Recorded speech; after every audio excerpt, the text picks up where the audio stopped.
Hi, everybody. This is Gary Dean, and this is our nightly video report for Tuesday, January 24th, 2017. Really kind of crazy day today. It looked like it was going to be a nothing day.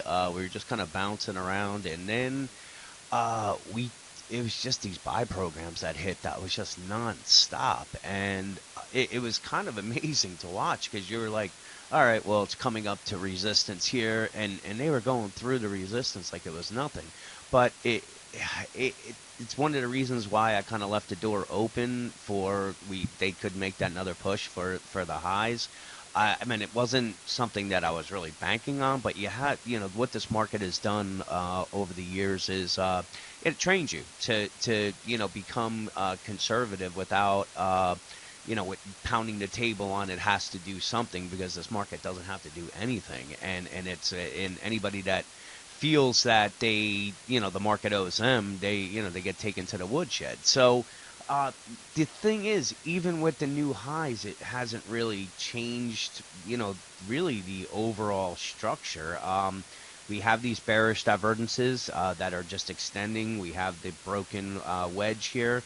We're still very, very overbought. And if we turn around and go to a 60-minute chart, this is what I was talking about, where I was leaving this, saying, okay, the wave 5 could have been here because we made the new high. But once we made that new high, we came back down again. And maybe this is it here.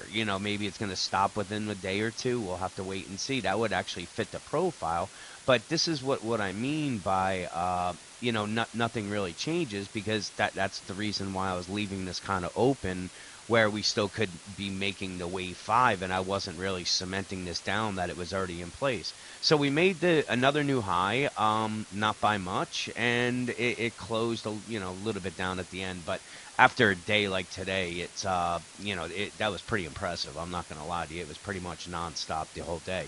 But again, we have these bearish divergences that continue to just loom, and they're not really giving the bulls any real breather or time to reset because you can see we just made it down to the midline here with the momentum before they forced it back up again.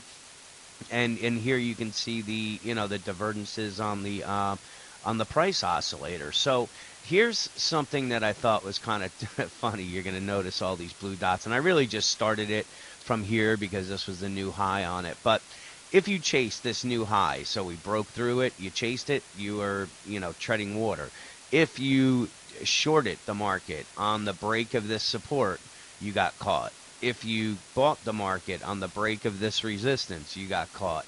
If you bought the market, if you shorted the market on this break of support, you got caught. And then it's the same thing over and over again. Every time we've made any kind of, say small lower low or small higher high, we've just seen selling all around. This was obviously the biggest move we've seen in quite some time since going all the way back to this. So this changed as far as the dynamics of things. I think it's probably going to come down, and they're going to continue to make people chase because we were I was looking at what people are thinking about with the market and sentiment and stuff, and it was.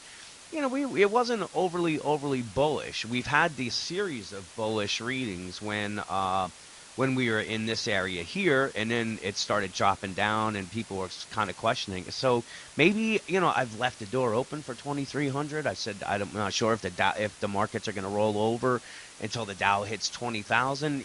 I was putting them kind of on the back burner until today. Now it's back on again, so we'll have to wait and see. But nothing has changed as far as we're still late in the game with this particular move that started in November. And if they're going to get everybody chasing this market at the top, that's usually when we have the drastic moves to the bottoms. And like I said, it could happen any day. Maybe maybe they try to finish the week out strong. We'll kind of have to wait and see. It's one of the reasons why I only took a half a position on the short side, and I had no intentions of adding to it today. Just because I want to add that other one if we get closer to 2,300. So then if we get just a pullback after that, I'm going to be back to even. But I don't want to be adding it heading, when the market has the momentum going, because I don't want to put stress on it. So, let's see what plays out tomorrow. But like I said, I'd be really, really careful chasing this.